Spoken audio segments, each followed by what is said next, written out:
Amen. Amen. Amen, amen. Vous pouvez vous asseoir. Et nous aussi, nous saluons d'ici tous cordialement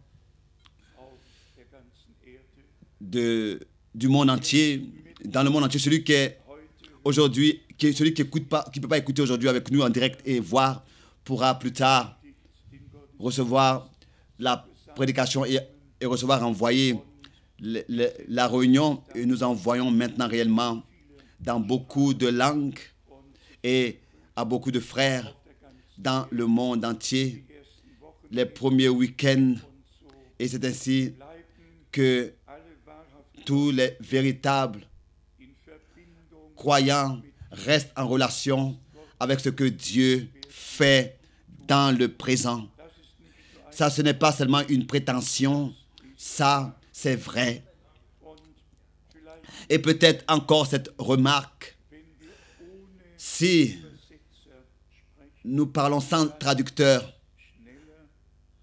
alors on peut le faire plus rapidement. Alors cela a l'impression qu'il y a plus de puissance qu'elle a. Mais quand il y a 12 traducteurs qui doivent recevoir chaque parole et aussi comprendre d'abord chaque phrase pour pouvoir la transporter dans l'autre langue, alors on ne peut pas comme une mitraillette ici parler, mais on doit seulement déjà à cause de nos frères qui traduisent, apporter et exposer la parole du Seigneur comme cela se doit. Et aussi la différence entre l'évangélisation et l'exposer dans une forme de dans l'enseignement. C'est une grande différence. Quand on prêche l'évangile, alors on peut le faire avec puissance. Mais quand on va de verset biblique en verset biblique, alors il faut que chacun qui écoute puisse suivre et recevoir, et aussi c'est ainsi que ça pourra aussi lui être révélé. Bon, hier j'ai donné un court exposé, compte rendu du voyage au Kenya particulièrement, avec les réunions, avec les petites et les grandes réunions. Ici, je vous ai dit ce qui s'est passé là-bas. D'un côté, des milliers et des milliers viennent pour écouter la parole. D'un autre côté, il y a les pasteurs qui se paient eux-mêmes et qui s'honorent eux-mêmes et qui veulent retenir le peuple à venir écouter la véritable parole. Mais le Seigneur connaît les siens et il les cherchera tous et il les trouvera tous. Il les appellera lui-même tous à sortir. Et de la Moldavie, peut-être encore ces deux remarques. L'une, c'est que Dieu a accordé sa grâce, de ce que maintenant là-bas aussi nous avons des émissions de télévision. Nous pouvons avoir des émissions de télévision. Là-bas nous avons nous avons eu 1 heure de temps à la télévision et Dieu a d'une manière puissante béni. Et des personnes ont tout de suite appelé et ont demandé et veulent recevoir des brochures, des littératures. Mais il y a eu aussi quelque chose de triste. Dans une église baptiste, nous avions eu aussi une réunion et avant, ou bien à peu près au milieu de la réunion, le grand chef de l'église baptiste est venu et s'est assis aussi et a écouté. Bon, tout a continué normalement. Et après que nous avions fini de parler, il s'est levé et il a dit, ce que nous avons entendu, tout est biblique, mais nous, en tant qu'église baptiste, nous avons nos propres enseignements, nos propres doctrines. N'est-ce pas, frère Schmitt? Comme ça à peu près. Et alors je vous dis que d'entendre cela nous déchire le cœur. Les hommes sont là, écoutent la parole. Ils la reçoivent. Le peuple reçoit la parole. Et ensuite, quelqu'un là vient qui a eu son diplôme de théologie et peut-être encore un peu est vit d'orgueil. Mais l'homme de Dieu ne vit pas d'orgueil. L'homme de Dieu vit de toute parole de Dieu qui est sortie de la bouche de Dieu. Et celui qui veut le lire, dans Hébreux, le chapitre 9, il est écrit, n'est-ce pas, que dans le lieu très saint, l'arche de l'alliance se trouvait. Et aussi la cruche avec la manne. La cruche avec la manne. Le vase avec la manne. Et dans l'arche de l'alliance, il y avait la parole écrite. Et ensuite, dans le vase en or, il y avait la manne. La manne cachée. La parole révélée. D'une manière que ce n'était pas seulement le couvercle qui était sur l'arche de l'alliance, mais l'arche de l'alliance a été ouverte. La parole écrite est devenue une parole révélée, une parole vivante, à laquelle le peuple avait accès et pouvait manger. Et c'est la même chose encore aujourd'hui. Et cela est écrit dans Apocalypse chapitre 2, je crois au verset 17. Que les vainqueurs ont part à la manne cachée. Pas tous. Et je n'en peux rien. Il y a des appelés et il y a des élus. Il y a la première résurrection et il y a la deuxième résurrection. Et les Écritures disent, heureux et sauvés et saints sont ceux qui ont part à la première résurrection. Et c'est ainsi qu'il est écrit ici, dans Apocalypse chapitre 2, à partir du verset 17, que celui qui a des oreilles entende ce que l'Esprit dit aux églises. À celui qui vaincra, je donnerai de la manne cachée et je lui donnerai un caillou blanc. Et sur ce caillou est écrit un nom nouveau que personne ne connaît si ce n'est celui qui le reçoit. Bien-aimés frères et sœurs, il ne s'agit pas seulement d'une prédication comme ça à la surface. Le temps est arrivé où nous devons être fondés profondément et fermement dans la parole de Dieu. Peut-être encore cette remarque et ensuite je voudrais aussi me remettre à vos requêtes, à vos prières.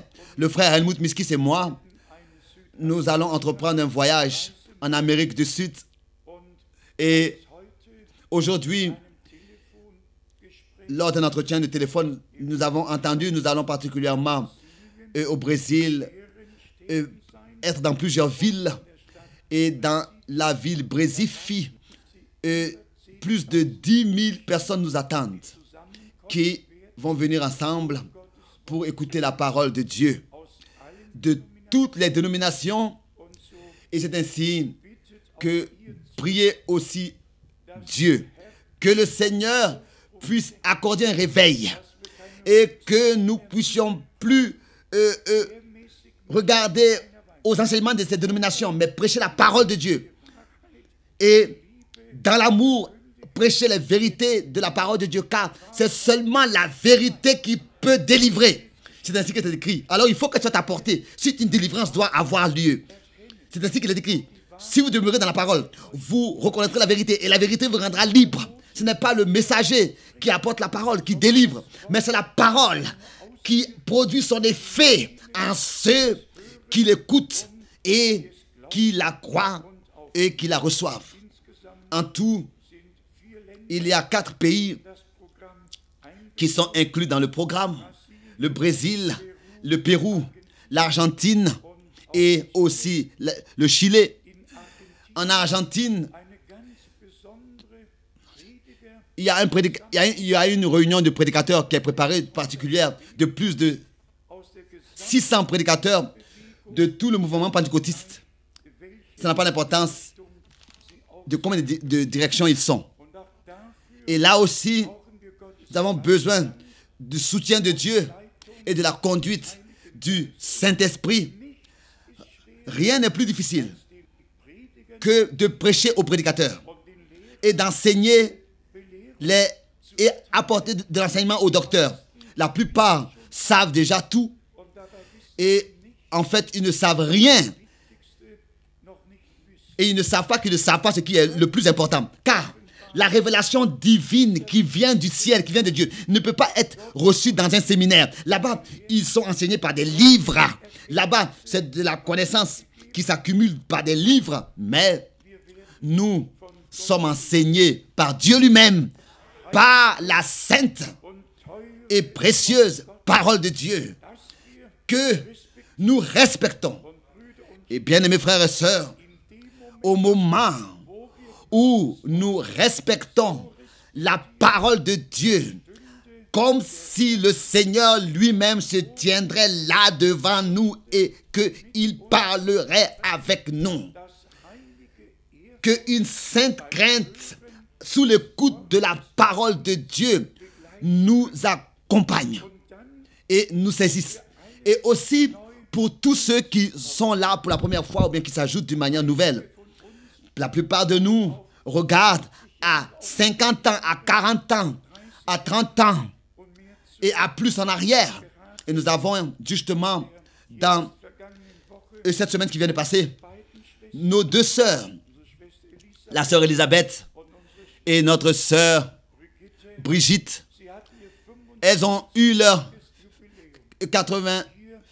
25 années de jubilé ici dans la mission. Ça fait après 79, elles sont venues alors que tout semblait être passé et fini ici et que elles venaient alors qu'à l'époque ceux qui venaient étaient chassés et Dieu a conduit les choses ainsi en 79 que l'œuvre du Seigneur a continué à exister et que la parole a continué à être portée jusqu'aux extrémités de la terre. Nous nous sommes représentés devant les yeux que déjà depuis le commencement, la main de Dieu simplement était sur nous et que cela n'a pas réussi à l'adversaire de détruire tout, mais Dieu a fait un nouveau commencement par sa grâce.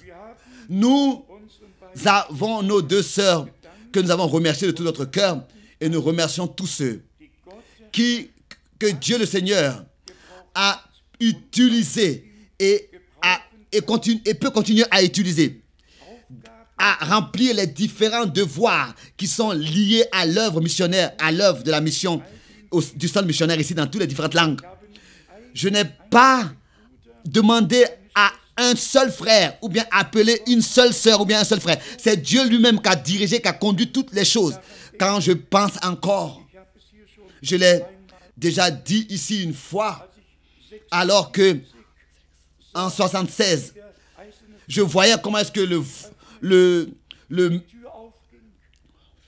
rideau de fer s'ouvrait et que toute la porte était ouverte et que j'avais vu en vision que le peuple de Dieu de l'Europe de l'Est venait et c'était dans une vision. J'avais vu une salle et elle était éclairée par une lampe, comme vous savez, ces lampes en couronne. Ces grandes lampes-là, comme cela existe dans les palais. Et la voix à droite de cette lampe comme une couronne a dit, quand l'Est de l'Europe s'ouvrira et que l'épouse des pays de l'Est de l'Europe sera appelée, alors ma venue est très proche. Est très proche. Vous vous rappelez de certaines expériences que Dieu a accordées par sa grâce? Et il a accordé des directions, il nous a donné des ordres et des instructions. C'est ainsi que nous remercions Dieu le Seigneur lui seul de ce qu'il a conduit toutes choses ainsi. Car regardez, depuis 1968, déjà, j'avais traversé toutes ces frontières de l'Europe à l'Europe de l'Est. Et depuis, nous avions eu des émissions dans la radio du Luxembourg. Et c'était déjà en 67 que ces peuples avaient été atteints. Et Dieu a ouvert des cœurs et des portes d'une manière que, déjà en 67, le message de l'heure avait été porté dans l'Est de l'Europe. Et si maintenant nous écoutons particulièrement de nos frères et sœurs du Chili qui ont été réellement touchés. Nous avons de la bouche de notre frère Manfred entendu 40 ans de captivité, de prison et subitement la délivrance. Et comment est-ce que d'une manière merveilleuse Dieu a conduit toutes choses. Ils étaient dans des prisons spirituelles, dans des églises retenues, dans des doctrines. C'est une chose de dire comment est-ce que le Seigneur conduit et de laisser ça comme ça, de croire que Dieu conduit. Mais c'est une autre chose de pouvoir regarder en arrière et de voir dans la réalité comment est-ce que le Seigneur a dirigé, comment est-ce que le Seigneur a béni et comment est-ce qu'il a conduit toutes choses d'une manière merveilleuse et comment est-ce que tout a été accordé l'un avec l'autre. Et c'est ainsi que nous pouvons d'une manière particulière regarder à ces 40 ans d'années en arrière. Comment est-ce que Dieu le Seigneur a conduit d'une manière si merveilleuse toutes choses. Encore une fois, à ceux qui sont d'une manière nouvelle ici, je voudrais adresser cette parole. S'il vous plaît, acceptez chaque parole de Dieu. Chaque parole de Dieu, acceptez. Ce que vous ne comprenez pas maintenant, vous pourrez déjà au prochain moment le comprendre. Nous aussi, tous, nous sommes allés de pas à pas, de lumière en lumière, comme nous venons justement du frère Müller, des Écritures, de l'entendre. Ça, toujours de nouveau, la parole nous éclaire. Et si nous allons au Proverbe 4, jusqu'au plein jour, jusqu'à que l'étoile du matin dans nos cœurs se lève, Dieu conduit son peuple pas à pas, de connaissance en connaissance et d'enseignement en enseignement. Nous avons, ou bien on m'a demandé dans la lettre circulaire, on m'a demandé de parler de cela rapidement, mais tous les sujets que nous avons mentionnés dans cette lettre circulaire sont importants, mais la chose principale, je voudrais ici revenir dans la dernière page, la page 11 en allemand. On m'a posé certaines questions ici et je voudrais aussi brièvement venir à parler de ça. Ici, on a écrit dans la lettre circulaire, main sur le cœur, dans quel état qu'est-ce qu'il y en est avec tous ces différents groupes dans le message de la fin des temps qui, avec leurs lèvres, citent la promesse de Malachie et parlent de l'enlèvement, mais ne reconnaissent pas et ne prennent pas part à l'accomplissement pratique de cette promesse de Malachie. La question ici est posée, qu'est-ce que cela veut dire? L'exécution pratique de Malachie 4, verset 5 consiste à ce que frère Branham, il lui a été dit que le message qui t'a été donné sera un précurseur avant le retour du Christ.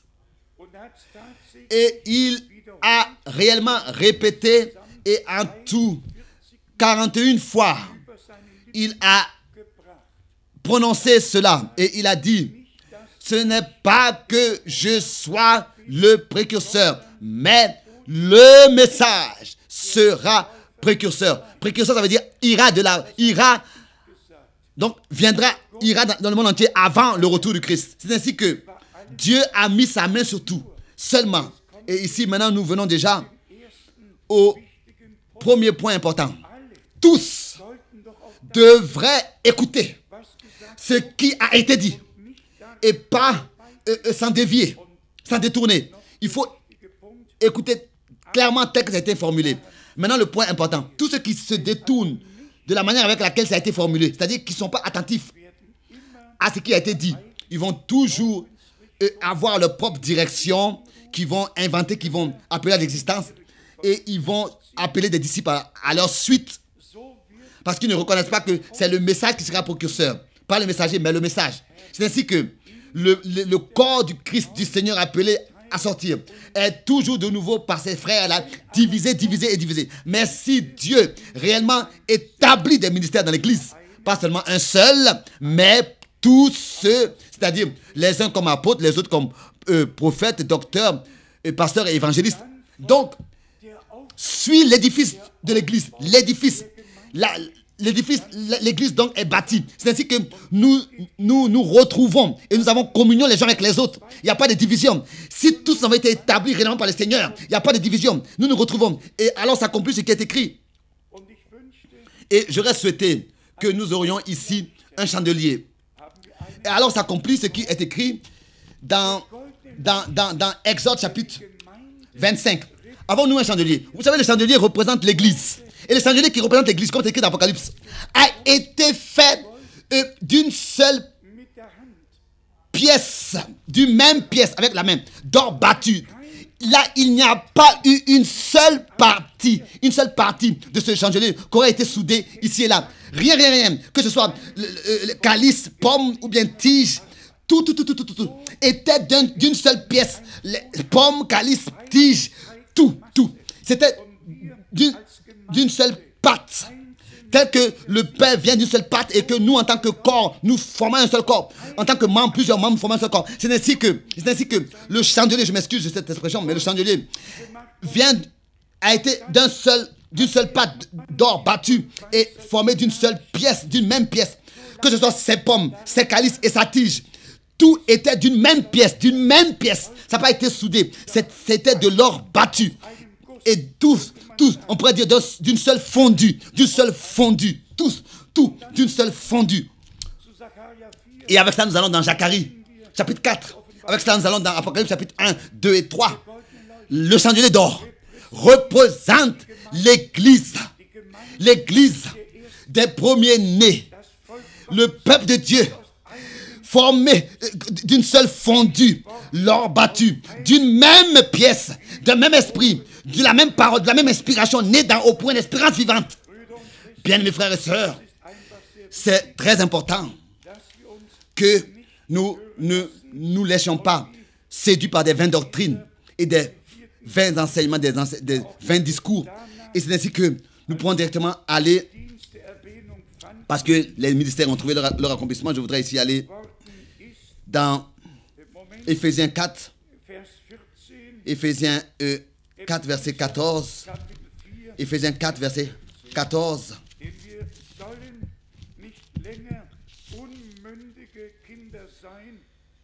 Ainsi, nous ne serons plus des enfants flottants et emportés à tout vent de doctrine par la tromperie des hommes, par leur ruse dans les moyens de séduction,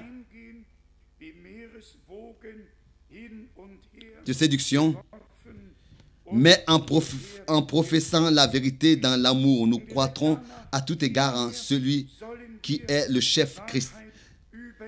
C'est de lui, verset 15, en lui qui est le chef de Christ, qui est le chef Christ. Verset 15. C'est de lui, c'est en lui, pas dans un messager de Dieu, pas dans un prophète, pas d'un apôtre, mais c'est de lui, Christ le chef.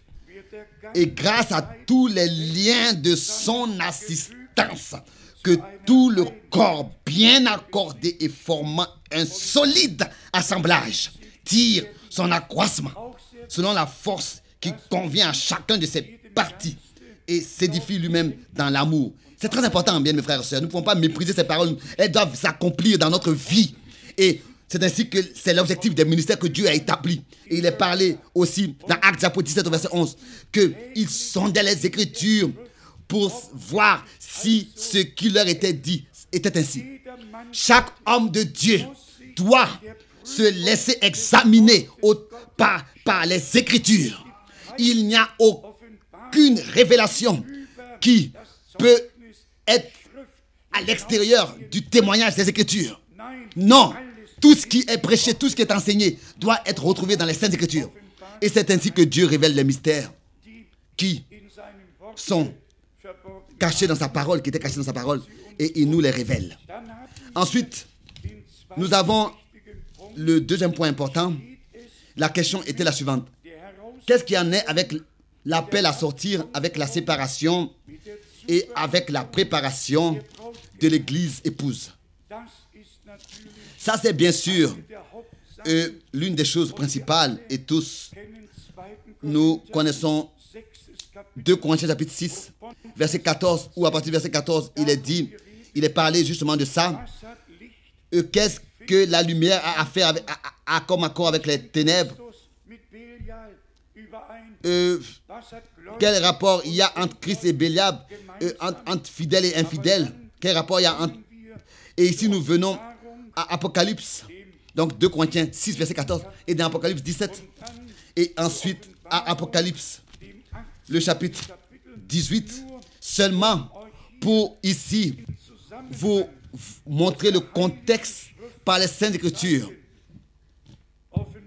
Apocalypse 17, ici nous donne la description de la dernière puissance politique mondiale et aussi la description de la dernière puissance religieuse mondiale qui domine, qui chevauche et dirige la puissance politique mondiale.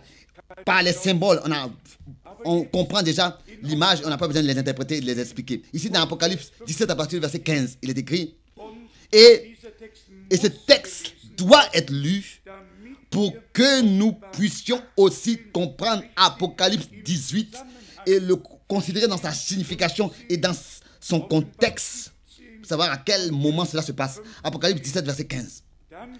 Et il me dit, les eaux que tu as vues, sur lesquelles la prostituée est assise.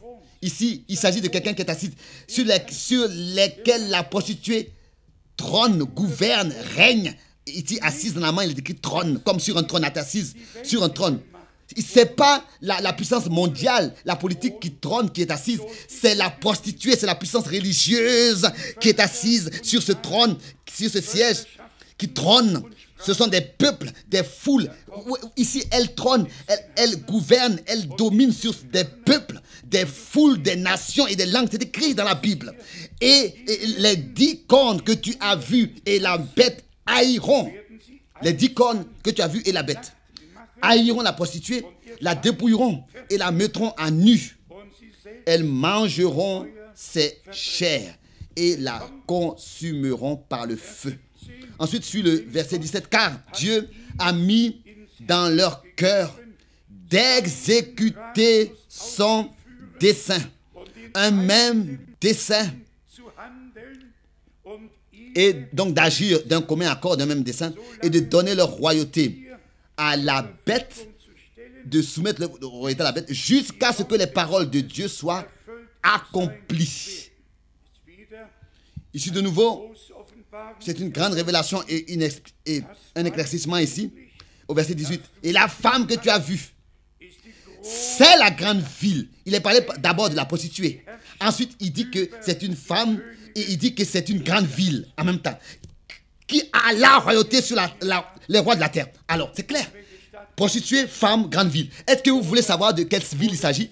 Et que cette ville, c'est une femme et que cette femme, c'est une prostituée? Est-ce que c'est déjà clair? C'est assez clair pour tous? C'est assez clair pour tous? Je pense que c'est assez clair pour tous, n'est-ce pas? C'est assez clair pour tous. Et ensuite, nous venons maintenant au chapitre 18. C'est-à-dire, il faut comprendre d'où est-ce que nous devons sortir. C'est-à-dire, à l'exécution. Ici, au verset 2, déjà, Apocalypse 18, il est déjà dit. Il cria d'une voix forte, disant, elle est tombée. Ou toujours elle est tombée, Babylone la grande. Et elle est devenue une habitation de démons, un repère de tout esprit impur, un repère de tout oiseau impur et odieux. Parce que toutes les nations ont bu du vin de la fureur de sa débauche, que les rois de la terre se sont livrés avec elle à la débauche, et que les marchands de la terre se sont enrichis par la puissance de son luxe. Bon, c'est clair. Les contrats romains de mars 1957, si nous voulons voir et lire tout exactement le statut romain, on peut lire tous les paragraphes de ce contrat l'un après l'autre. Il s'agit alors, selon Daniel 2 et selon Daniel 7, selon Apocalypse 13, Il s'agit réellement maintenant à la fin de ce dernier empire mondial qui foule le monde entier. Et nous voyons que justement c'est dans ce temps-là où cela est en train de s'accomplir. Il est parlé des 10 rois ici qui viennent de l'Est de l'Europe. Quand tous soumettront leur puissance et leur autorité à la bête, mais seulement jusqu'à que les paroles de Dieu soient accomplies. Le verset 17 d'Apocalypse 17. Leur royauté, soumettront les royautés à la bête jusqu'à ce que les paroles de Dieu soient accomplies. Ensuite, au verset 4 de Apocalypse 18, il est écrit: et j'ai entendu du ciel une autre voix qui disait: sortez du milieu d'elle, mon peuple, afin que vous ne participiez point à ses péchés et que vous n'ayez point de part à ses fléaux. Car ces péchés se sont accumulés jusqu'au ciel. Et Dieu s'est souvenu de ses iniquités, de son injustice. On pourrait encore continuer à lire. Je voudrais seulement que tous, et je me tourne d'une manière nouvelle à ceux qui maintenant s'ajoutent d'une manière nouvelle et sont appelés à sortir. Je ne lis pas ces choses dans un miroir, dans un magazine Spiegel, Focus ou bien Life, ou bien dans le Life, ou bien dans le Focus, ou bien dans le Spiegel. Je lis dans les Saintes Écritures. Pendant ce temps-là où l'union politique et religieuse a lieu et que la prostituée est assise sur cette puissance politique mondiale et gouverne et a les rênes entre les mains. Et nous avons vu que là habitent tous les démons, tous les esprits immondes, tout habite là. Tous les oiseaux impurs, les esprits impurs, les démons, c'est le repère des démons. L'habitation, cette ville, cette prostituée, cette femme, c'est là qu'habitent les démons et la parole de Dieu le dit et c'est ainsi que nous devons le voir. Et je pourrais ici aller à Jérémie 51 où il est écrit que nous voulions sauver Babylone ou bien guérir Babylone. Mais ce n'était pas possible de sauver Babylone. Nous voulons, comme nous voudrions, que réellement tous, dans tout ce christianisme-là et dans toutes les religions, reconnaissent Dieu et respectent Dieu et respectent son conseil du salut et l'acceptent et se laissent introduire dans ce que Dieu fait. Mais cela est la chose de Dieu et les hommes qui ne prennent pas la parole, les Écritures au sérieux et qui ne permettent pas aux Écritures de toucher leur cœur. Ils ne peuvent pas se laisser introduire dans le conseil de Dieu car ils n'ont pas reçu l'amour pour la vérité. C'est pour cette raison que l'appel est fait et est dit: sortez du milieu d'elle, vous mon peuple. Et ça, c'est en accord total avec 2 Corinthiens chapitre 6. Chapitre 6, car il est parlé aussi des filles, des prostituées, la mère et des prostituées. Il ne s'agit pas de frère Branham, il ne s'agit pas de Paul, il ne s'agit pas d'une communauté, d'une direction de foi. Il s'agit maintenant, bien mes frères et sœurs, de toi et de moi, de ta préparation et de ma préparation, de ton salut et de mon salut par la foi, comme l'a dit la Sainte Écriture.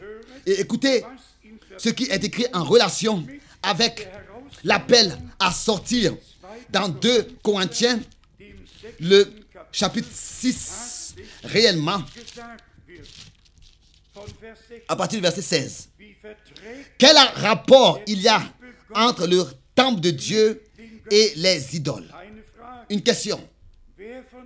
Qui de vous était déjà une fois dans un endroit de pèlerinage dans la forêt?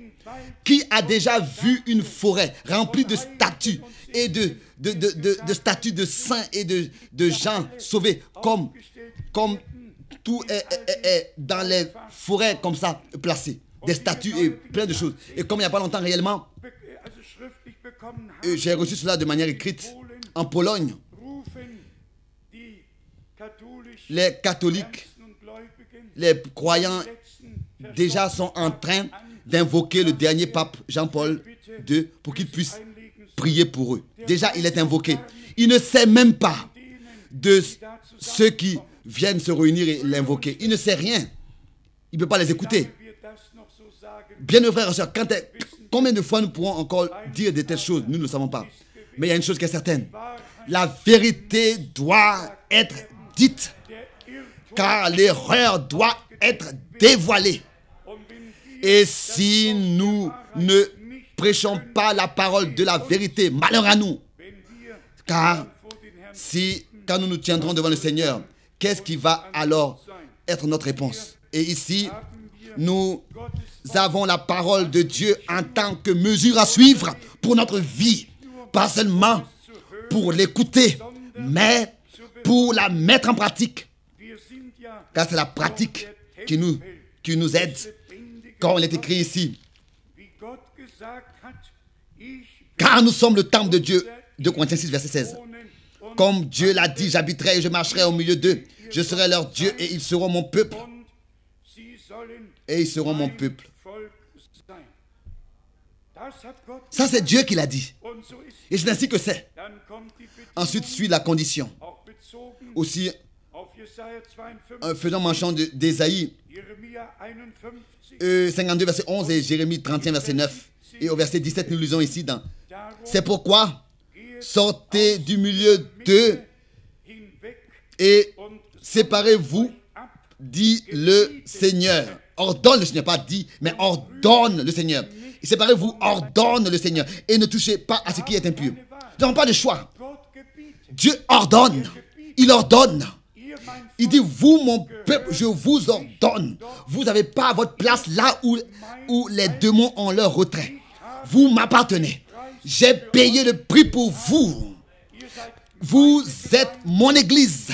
L'église des premiers-nés.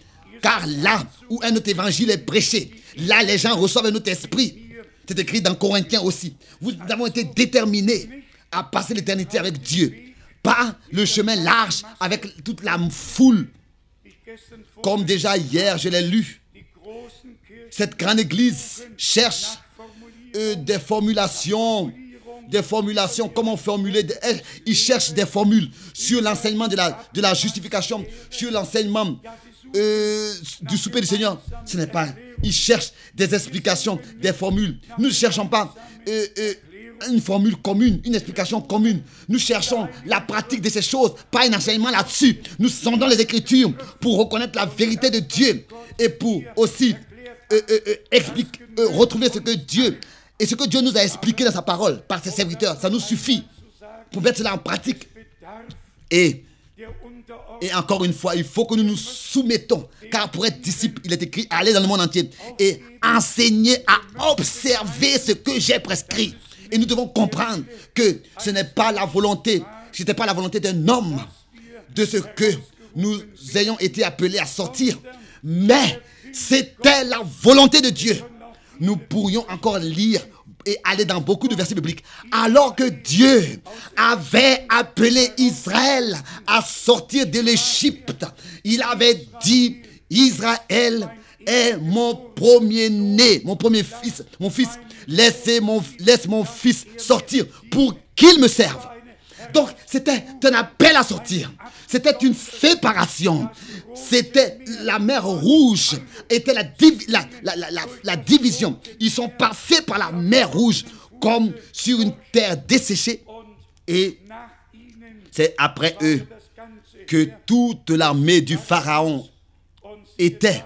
Et voilà, quand le dernier Israélite se trouvait complètement de l'autre côté de la mer Rouge et que toute l'armée de Pharaon était au milieu de la mer Rouge, alors les murs ont délaissé, se sont délaissés, car auparavant les eaux se trouvaient comme une muraille, comme les deux murs de cette salle ici, à droite et à gauche, comme un mur.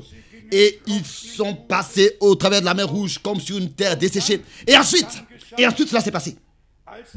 Que quand le peuple de Dieu, a traversé la mer Rouge entièrement et qu'ils étaient réellement...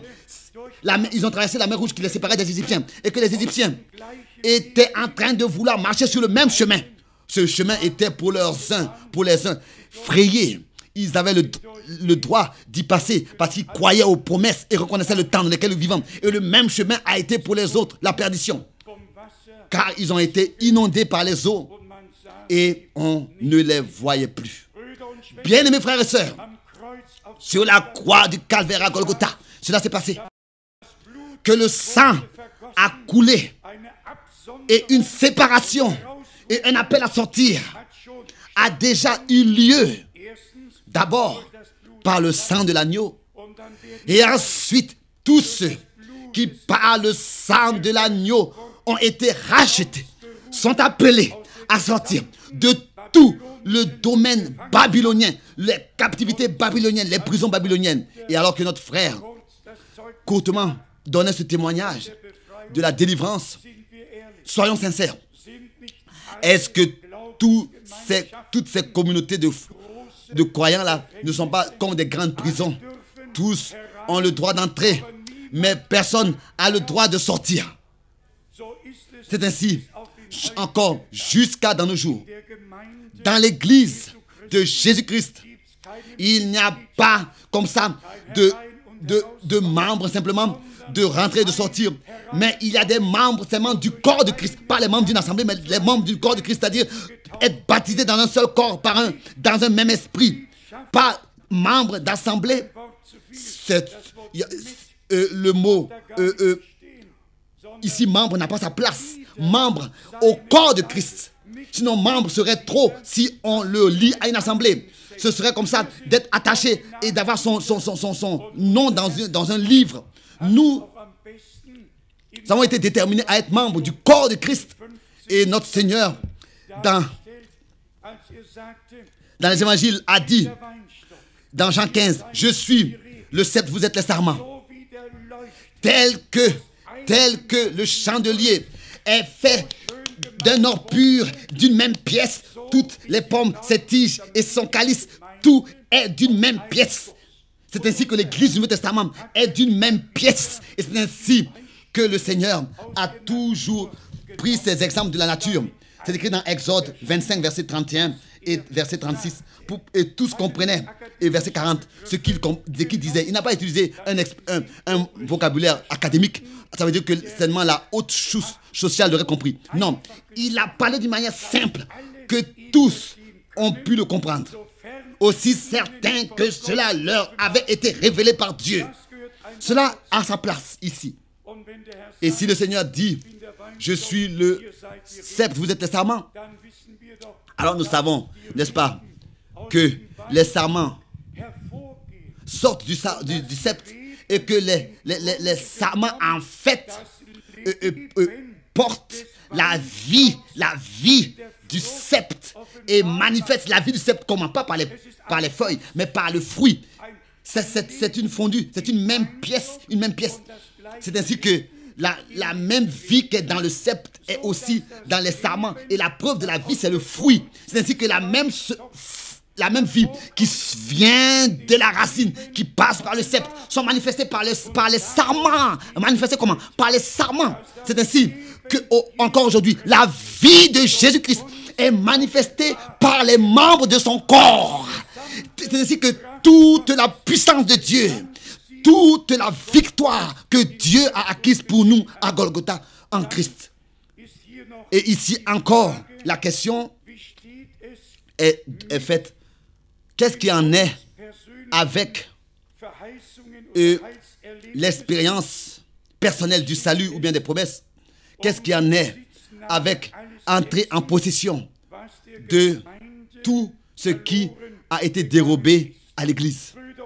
Bien-aimés frères et sœurs, nous avons réellement les promesses du rétablissement de tout ce que Dieu, par la bouche de son saint prophète du temps d'autrefois, a dit.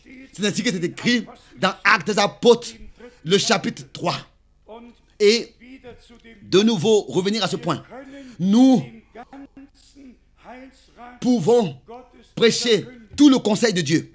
Mais si nous ne croyons pas à la promesse principale qui a été avant l'enlèvement donné à l'Église, ou bien pour laps de temps avant l'enlèvement donné à l'Église, si nous délaissons et méprisons cette promesse-là, nous ne pourrons jamais atteindre le but. Car toujours de nouveau, il est écrit que celui qui a des oreilles, qu'il entende ce que l'Esprit dit à l'Église. Et ici, je vais parler d'Actes des Apôtres, chapitre 3, verset 20-21. Et l'Esprit révèle la parole et nous conduit dans la parole. Comme souvent, nous avons eu, n'est-ce pas, à le dire, de 1 Pierre, le chapitre 3, que 2 Pierre, chapitre 1, verset 4, que nous avons part par les promesses les plus précieuses à la nature divine. Nous avons eu à le dire déjà hier. Tu m'as placé dans le sein de ma mère. Tu m'as fait sortir du sein maternel.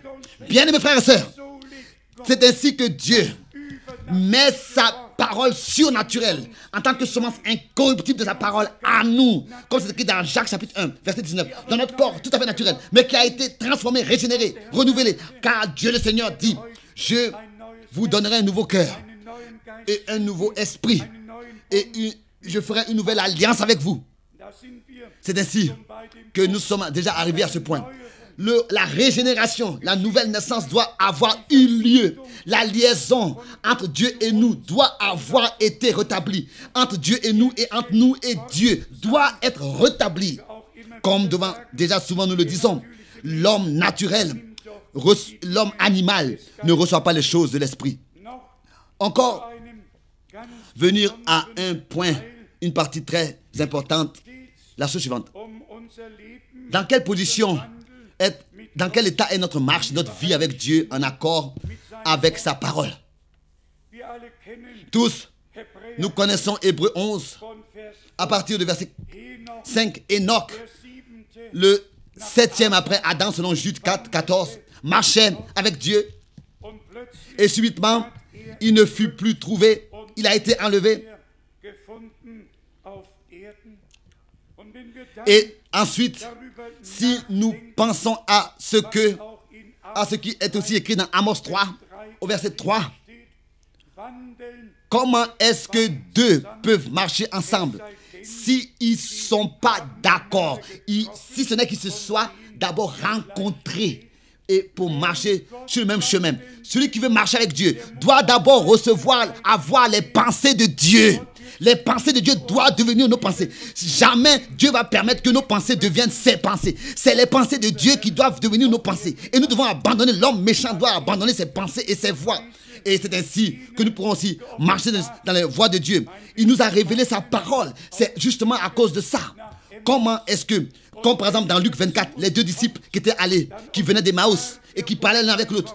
Et c'est seulement quand le Seigneur est venu parmi eux, qui leur a révélé, qui leur a ouvert l'intelligence pour les Écritures. C'est ainsi que si le Seigneur peut nous accorder ses pensées, nous révéler, nous ouvrir l'intelligence pour les Écritures, nous montrer de quelle manière dans notre temps, sa parole s'accomplit et s'accomplit. Et c'est accompli. C'est ainsi que nous pourrons revenir à lui, marcher avec lui, et que sa parole vivante, révélée, sera pour nous une réalité et que nous pourrons être conduits en elle. Et ça, nous avons toujours eu à le dire.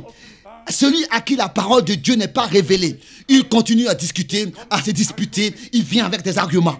Celui à qui la parole de Dieu est révélée, il remercie et encore remercie et il marche son chemin avec Dieu.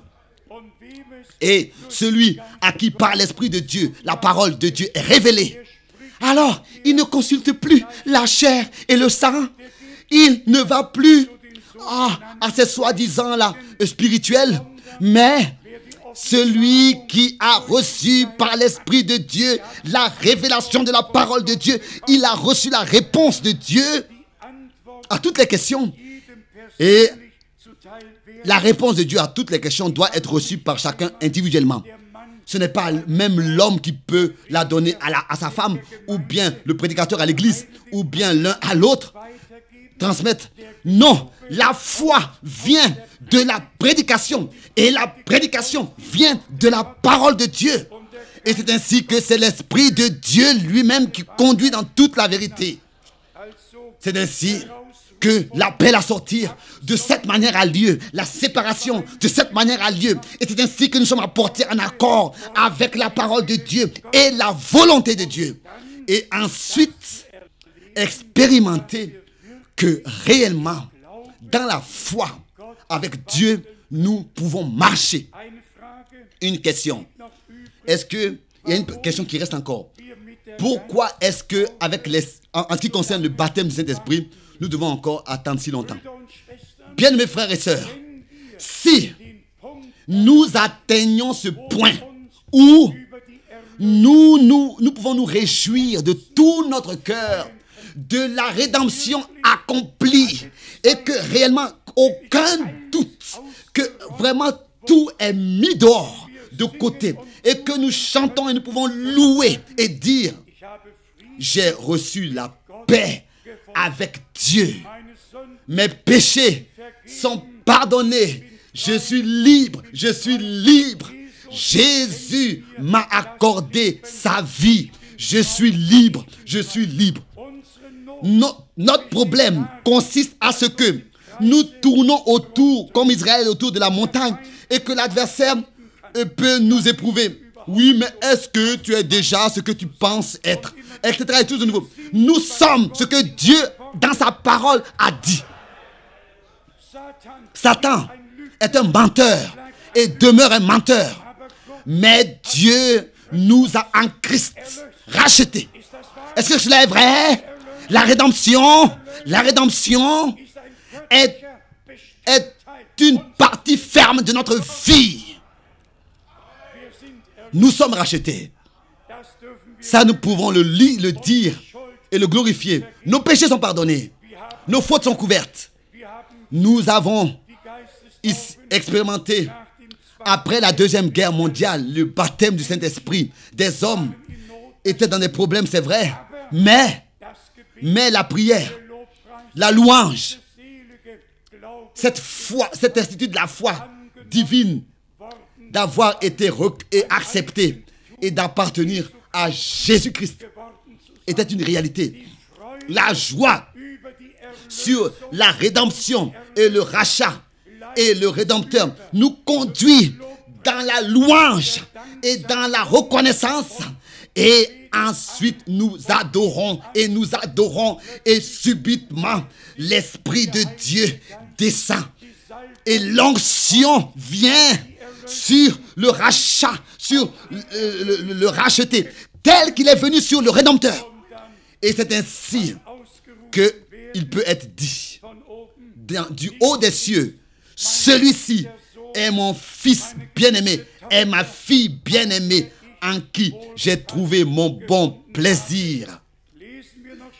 Lisons encore ces versets qui nous vont dans le cœur directement, que nous croyons aussi particulièrement. Ce que nous avons déjà lu dans Romains, le chapitre 5. Ici, j'étais Romains 5. Au verset 5, il est écrit: or, l'espérance ne trompe point, parce que l'amour de Dieu est répandu dans nos cœurs par le Saint-Esprit qui nous a été donné. Baptême est une chose, baptême d'eau est une chose. Jean pouvait baptiser d'eau et il a dit: celui qui vient après moi vous baptisera d'esprit et de feu. S'il vous plaît, aucune discussion sur cela. Simplement d'être ouvert de tout notre cœur et de dire: bien-aimé Seigneur, cette promesse, tu l'as répétée dans Luc 24, verset 49, et dans Actes des Apôtres 1, verset 4. Tu l'as répété et tu as dit: demeurez à Jérusalem jusqu'à que vous soyez revêtus de la puissance d'en haut. Cette promesse, nous pouvons l'apporter au Seigneur et dire: Nous sommes enfants de toutes les promesses. Et chaque promesse est oui et amen. Il est écrit dans Galates, enfant de la promesse. Et c'est ainsi que, comme une fleur s'ouvre, comme une rose s'ouvre, c'est ainsi que nous avons la relation avec Dieu reçue.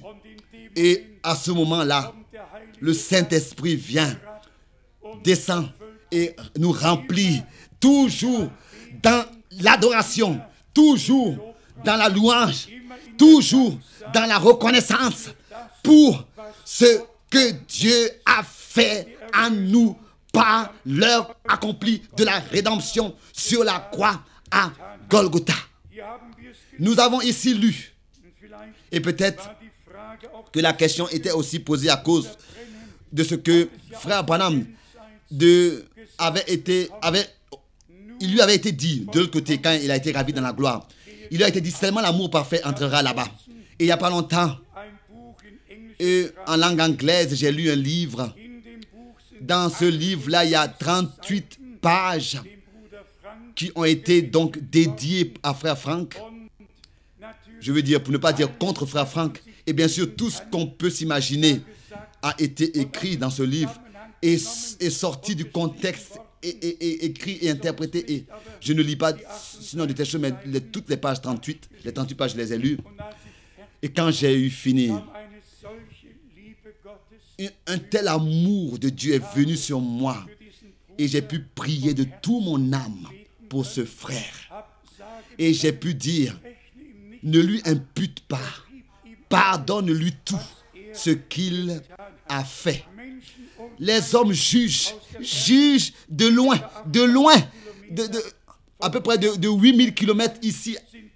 Ils n'ont jamais été ici, mais de 8000 km, ils jugent, ils écrivent et envoient cela dans le monde entier. Bien-aimés frères et sœurs, l'amour parfait, prie même pour ses ennemis. Prie pour ses ennemis. C'est ainsi. Pas juger, prier. Ce n'est pas nous qui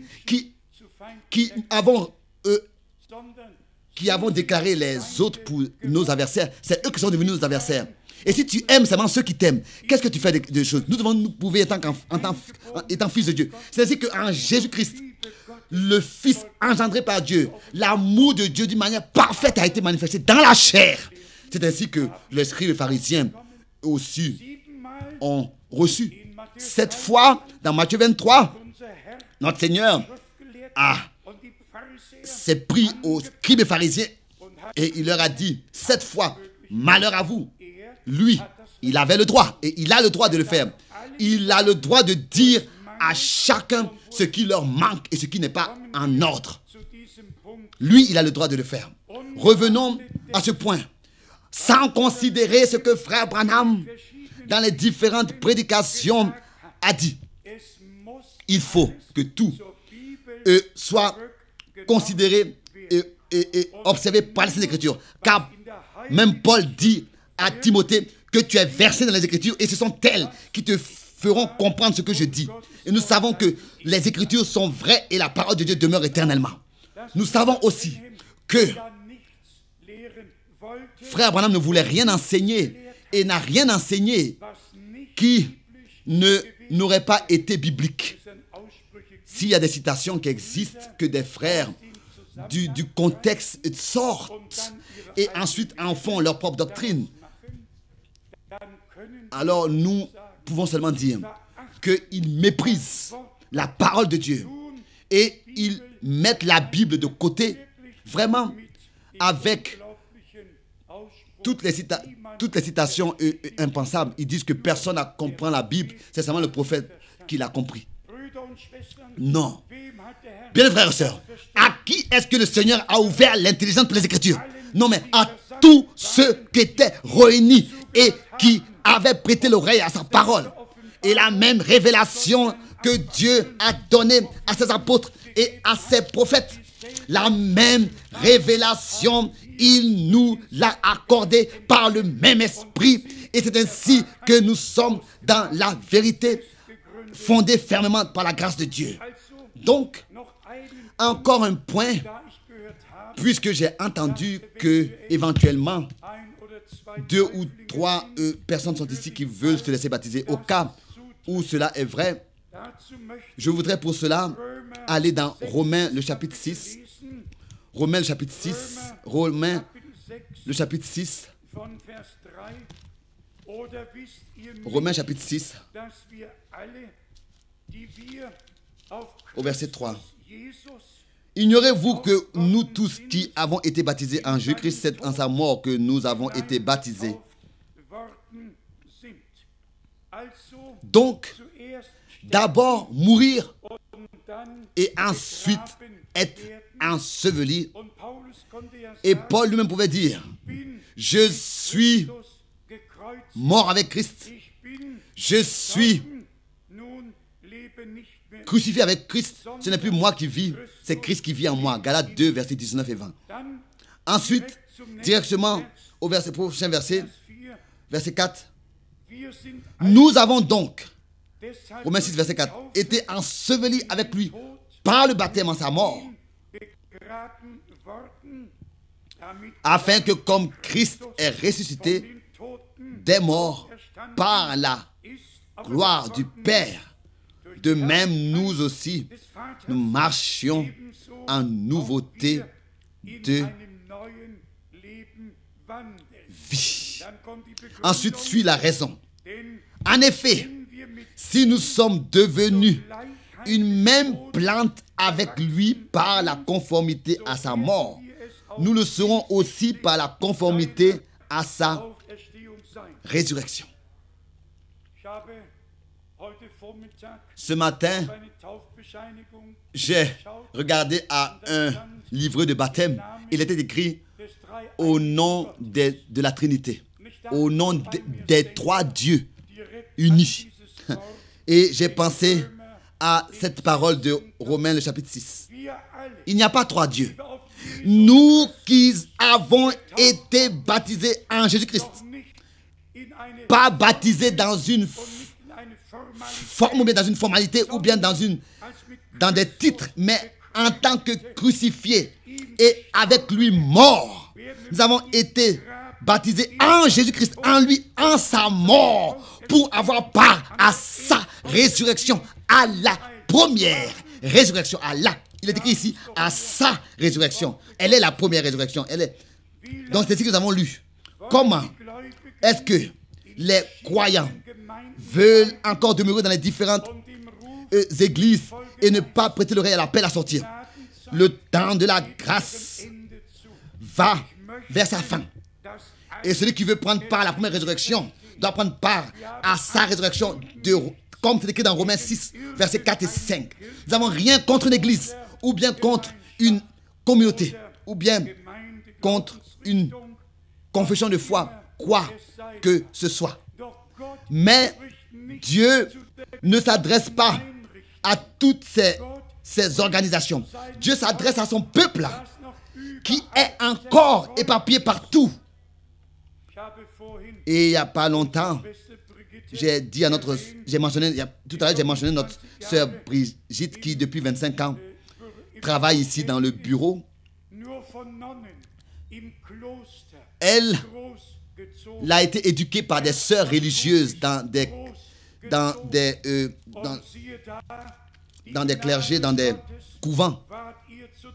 Et elle a reçu la grâce de Dieu. Elle avait été éduquée par des sœurs religieuses dans des couvents.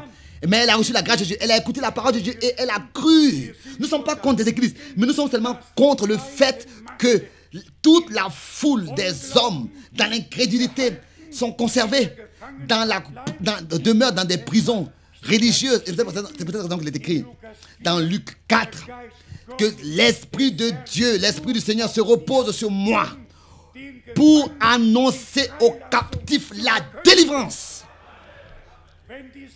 Si l'onction du Saint-Esprit se repose sur nous, car l'évangile est prêché par le Saint-Esprit qui est venu du haut des cieux, pas ici où la politique et la diplomatie se mélangent. Mais si l'onction se repose sur nous, alors nous devons dire aux captifs dans toutes les églises et dans toutes ces dénominations et annoncer la délivrance et dire: si vous appartenez au peuple de Dieu, séparez-vous sortez du milieu, de ne toucher à rien d'impur. C'est ainsi que Dieu vous fera grâce. Et c'est ainsi qu'il marchera parmi nous et habitera parmi nous. Et qu'il sera notre Dieu et que nous serons son peuple. Est-ce que vous voulez cela? Est-ce que nous voulons cela? De tout notre cœur et de toute notre âme.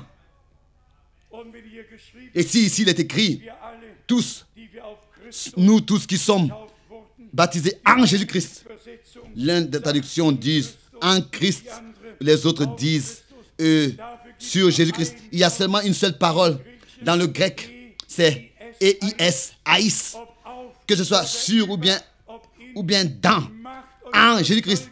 Ne vous arrêtez pas à de telles choses. Inquiétez-vous seulement de ce que vous-même, vous soyez crucifiés et morts avec Christ et que vous soyez ensevelis avec lui pour marcher en nouveauté de vie avec lui. Allez de l'avant par la foi en Jésus-Christ, en notre Seigneur et Rédempteur. Et c'est ainsi, bien mes frères et sœurs, que le baptême ne sera pas seulement une chose extérieure qui est effectuée, mais le baptême, que ce soit dans le passé, celui qui se laisse baptiser comprendra que je suis à ce moment-là enseveli avec Christ. Je suis dans sa mort, enseveli avec lui. Je suis mort, ressuscité avec lui pour marcher en nouveauté de vie avec lui. La crucifixion vient d'abord, ensuite la mort suit et ensuite suit le baptême pour prouver que nous sommes morts et que nous sommes morts à nous-mêmes, au vieil homme, à notre propre moi, et que nous voulons vivre avec lui. Et ici, il y a encore un point. Celui qui, dans la foi, n'accepte pas cela, il va donc contredire cela. Il va dire, ah, mon baptême a sa valeur, etc., etc. Il vient avec des arguments. Mais si nous croyons, comme l'a dit les Saintes Écritures, alors il est écrit dans Marc 16, au verset 16, celui qui croit et qui se laisse baptiser sera sauvé. Et ensuite, il est écrit dans Actes des Apôtres, chapitre 2, au verset 38. Repentez-vous et que chacun de vous se laisse baptiser au nom du Seigneur Jésus-Christ. Et c'est-à-dire, en tant que confirmation que vos péchés par le sang de l'agneau sont pardonnés. Dans le baptême, dans le souper du Seigneur, il n'y a pas de pardon. Le pardon a eu lieu et est dans le sang de l'agneau. Mais nous confirmons et le baptême appartient au pardon. S'ajoute au pardon et c'est ainsi que il faut que l'obéissance de la foi de cette manière soit manifestée.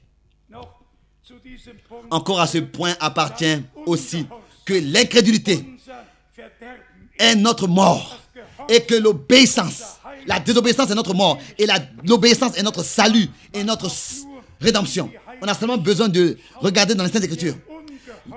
La désobéissance en face de Dieu et de sa parole était la destruction du peuple d'Israël. Et l'obéissance en face de la parole de Dieu et la désobéissance en face de la parole de Dieu et la destruction de toutes les églises était ta destruction et ma destruction. Mais Dieu nous a fait sortir de la destruction, de la désobéissance, de l'incrédulité et il nous a placés dans l'obéissance de la foi. C'est pour cette raison qu'il est écrit aussi, celui qui croit, comme l'a dit les Saintes Écritures, passer des ténèbres et ravi dans le royaume de son Fils bien-aimé. Bien, mes frères et sœurs, ça ce ne sont pas des bons conseils qui sont faits. Ça, c'est la parole, l'évangile éternel de Jésus-Christ, notre Seigneur, qui maintenant, avant le retour de Jésus-Christ, est prêché à tous les peuples, les langues et les nations, dans sa forme originale. Que Dieu le Seigneur accorde sa grâce pour que tous écoutent son message et que tous ceux qui ne sont pas encore baptisés au nom du Seigneur Jésus-Christ, s'il vous plaît, ne laissez pas passer l'occasion, acceptez-la, saisissez-la et laissez-vous baptiser bibliquement. Et c'est ainsi que, aussi dans ce point, vous abandonnerez et vous mettrez fin à la désobéissance. Et dans l'obéissance, vous marcherez dans le chemin du Seigneur. Même le Rédempteur disait, il nous appartient d'accomplir de cette manière toute justice. Que Dieu le Seigneur nous bénisse tous, qu'il nous accorde sa grâce, que nous puissions prier les uns pour les autres et porter tout dans des mains de prière et qu'ensemble, nous puissions planifier pour le futur, mais dans la chose principale,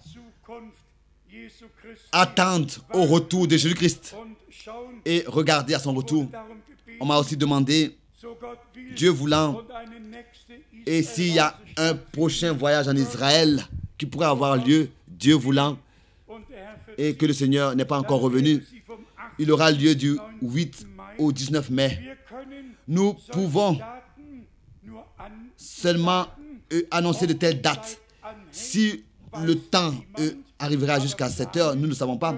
Mais nous pouvons planifier et, avant toute chose, que nous puissions demeurer dans le plan de Dieu avec nos plans. Israël est toujours un voyage vraiment qu'on peut proposer. Et tous ceux qui ont été en Israël sont revenus bénis.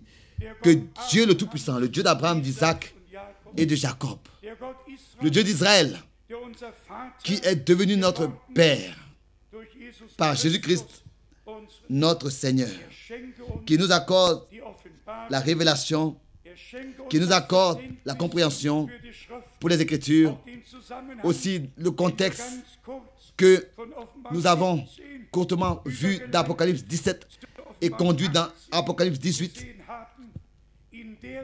Dans ce temps où tous ces rois là de la terre soumettent leur puissance et leur autorité à la bête, où cette domination mondiale est en train d'être établie, c'est dans ce moment-là que la parole du Seigneur retentit et dit, vous mon peuple, sortez du milieu d'elle et sortez du milieu d'eux, ne touchez à rien d'impur. Il y a seulement deux unions à la fin. L'une, c'est l'union dans le monde entier soumise à Rome, et l'autre, c'est soumis à Christ le chef, comme c'est écrit dans Éphésiens 4, nous avons lu, n'est-ce pas? Vous, il a plu au Père de vous donner le royaume. Pensez à ce qui est écrit dans Jean 17, verset 23. Père, toi en moi et moi en eux, pour qu'ils soient un. Pas 12 religions qui entreprennent un voyage de pèlerinage, ou bien 6 religions qui s'unissent. Pas l'union des églises qui serait ce n'est pas l'union des églises qui est l'accomplissement de la prière de notre Seigneur dans Jean 17. La conduite, l'union de ceux qui ont été appelés à sortir en tant qu'église, l'ecclésia, c'est ainsi que c'est écrit dans le mot grec. L'église, ça veut dire les appelés, ceux qui sont sortis pour former l'église. Et c'est ainsi que la promesse a lieu, que le Seigneur reviendra pour nous prendre auprès de lui. Quand cette union sera parfaite, et tout le reste, pour tout le reste, on n'a plus besoin de s'inquiéter. À cette union-là, chacun va à la fin, à l'une des unions va appartenir. Et frère Branham a dit de manière très claire, et a dit, il n'y a pas une troisième possibilité. Les uns vont où alors recevoir la marque de la bête et les autres le sceau de Dieu. Il n'y a pas. Et le sceau de Dieu, c'est le Saint-Esprit. Après avoir reçu, avoir cru la parole de la vérité, cru, scellé pour le jour glorieux du Seigneur Jésus-Christ. Ici, il s'agit de la vérité que nous devons croire. Ou alors nous recevons la marque de la bête. Il n'y a pas une troisième possibilité. Et bien, frères et sœurs, en ce qui concerne ceux qui veulent se laisser baptiser, recevez ce qui est écrit dans Actes des Apôtres au chapitre 2, au verset 41. Tous ceux qui ont reçu sa parole se sont laissés baptiser. Et c'est ainsi que ce jour-là, 3000 âmes se sont ajoutées. Encore avant la fin de la lettre circulaire, en ce qui concerne ce qui a été dit à Frère Branham, je lis encore rapidement cela. Regardez les promesses que Dieu a données à son corps, au corps de Christ. Son corps doit faire la même chose comme la tête, car le corps et la tête vont ensemble. Car Christ, la tête, le chef, s'il est la parole, alors il faut que son corps soit la parole, la même parole, comme la tête. Une église de la parole qui est née de la parole. Elle est vierge de la parole, née. Et elle n'est pas une dénomination. Dites Amen. Dites Amen. Elle est vierge, née, vierge de la parole, née. Ensuite, il dit, ou bien frère Branham a entendu une voix et il lui a été dit, prends ta plume et écris. Cela m'a été accordé alors que l'Esprit de Dieu parla. Et c'est ce que j'essaie de vous dire. En accord avec la loi de reproduction, tout produit selon son espèce. Genèse 1, verset 11. Dans ces derniers jours, la véritable église épouse arrive jusqu'à la pierre de fête. Ça, c'est Zacharie chapitre 4. La pierre de fête dans la main de Zérubabel. On a vu ça aussi dans Éphésiens 4. Grandir à tout égard. Éphésiens 4, versets 16, 15 et 16. Peut-être que cette parole n'est pas ici bien choisie, mais vous voyez ce que cela veut dire.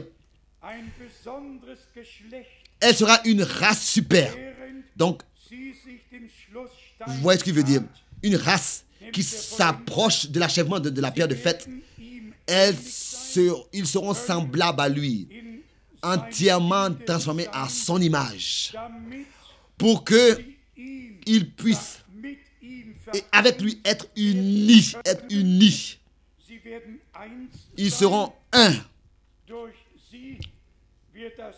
Et c'est par l'Église épouse que la parole de Dieu parfaitement va être manifestée. Ce n'est pas facile de terminer ici. Je le dis toujours de nouveau.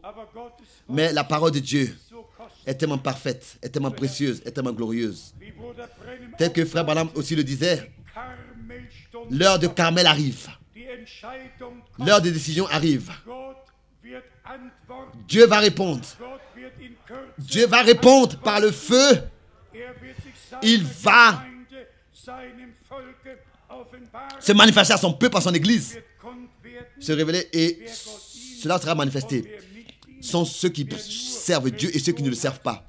La différence sera faite entre ceux qui ont la religion seulement et entre ceux qui ont le Fils. Lui, le Dieu Tout-Puissant, le Créateur du ciel et de la terre. À lui soit la reconnaissance et la gloire. La reconnaissance au nom de Jésus-Christ, notre Seigneur. Nous avons la grâce de dire, Dieu a visité son peuple et il nous a révélé les promesses de sa parole. Et il est venu à nous et il a parlé avec nous et il a ouvert l'intelligence pour les Écritures. Et tous, nous avons reçu la même compréhension, la même révélation. Et nous remercions Dieu de tout notre cœur pour cela. Dans le saint nom de Jésus-Christ. Alléluia. Amen. Amen. D'abord, je voudrais demander combien sont ici qui veulent consacrer entièrement leur vie à Dieu. Plus de propre chemin, plus de propre volonté. Dirige toi seul toute ma vie. Se mettre entièrement avec toute notre vie à la disposition de Dieu le Seigneur. Que nous puissions commencer notre marche avec le Seigneur en accord avec sa parole, dans l'obéissance de la foi, achever notre voyage de pèlerin jusqu'à que nous passons de la foi à la vue. Qui veut être introduit dans cette prière? Que Dieu bénisse, que Dieu bénisse, que Dieu bénisse. Oui, tous, nous tous. Nous avons aussi la prochaine question. Combien sont dans les problèmes? Où est-ce qu'il y a de la maladie? Où est-ce qu'il y a des liens? Où est-ce qu'il y a des problèmes? Levez les mains. Nous allons faire confiance au Seigneur. Oui, ça aussi, cela existe. Il y a des problèmes de toutes sortes de manières. Il y en a un qui a dit, invoque-moi dans les difficultés et je te répondrai, je te secourrai et tu me loueras. Il y a un Job, dans Job 42, verset 5, qui pouvait dire, je sais que mon Rédempteur est vivant. Dans Job 25. Et après, il pouvait dire dans Job 42, verset 5, j'avais seulement entendu parler de toi, mais maintenant, mes yeux t'ont vu. Nous avons besoin de cette expérience, de cette révélation personnelle de Dieu. Avons-nous encore d'autres requêtes que nous voulons apporter au Seigneur? Alors levez les mains. Avons-nous encore? Que Dieu bénisse, que Dieu bénisse. Complètement à la fin, vous pouvez baisser les mains. Complètement à la fin, encore la question. Qui veut se laisser baptiser? Avons-nous aujourd'hui quelques frères et sœurs? Là-bas, il y a une personne. J'en vois une. Là-bas, il y a encore quelqu'un, oui. Oui. 3. Nous avons déjà 3. 4. Oui. Nous allons maintenant prier, n'est-ce pas? Et ceux qui veulent se laisser baptiser vont venir devant. Ils peuvent déjà venir devant. Bon, qu'ils puissent déjà venir devant. Nous voulons encore aussi prier pour et apporter toutes les autres requêtes. Mais vous qui voulez vous laisser baptiser, venez s'il vous plaît maintenant devant pour que nous puissions encore ici prier avec vous. Nous voulons prier.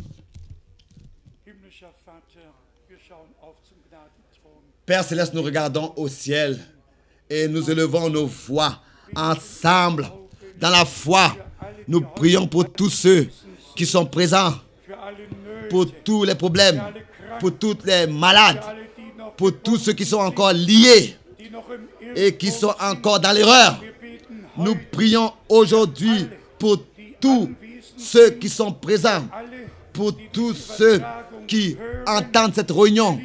Bien-aimé Seigneur, que tu puisses manifester ta victoire, que tu puisses manifester ta victoire, ta bénédiction, que tu puisses manifester ta puissance et ta gloire. Nous te remercions pour la puissance de ton sang, de ta parole et de ton esprit. Et nous te remercions de ce que, d'une manière glorieuse, tu conduis toutes choses. Et nous te remercions pour la confirmation de ta parole et pour la guérison des malades, pour la délivrance de ceux qui sont liés et pour la bénédiction que tu as, par ta grâce, accordée à ton peuple. Encore, nous te demandons pour ceux qui vont se laisser baptiser. Bénis toi-même chacun d'une manière particulière et qu'ils aillent dans l'eau joyeux et que comme l'Éthiopien, ils puissent aller leur chemin joyeux avec toi, ô Seigneur.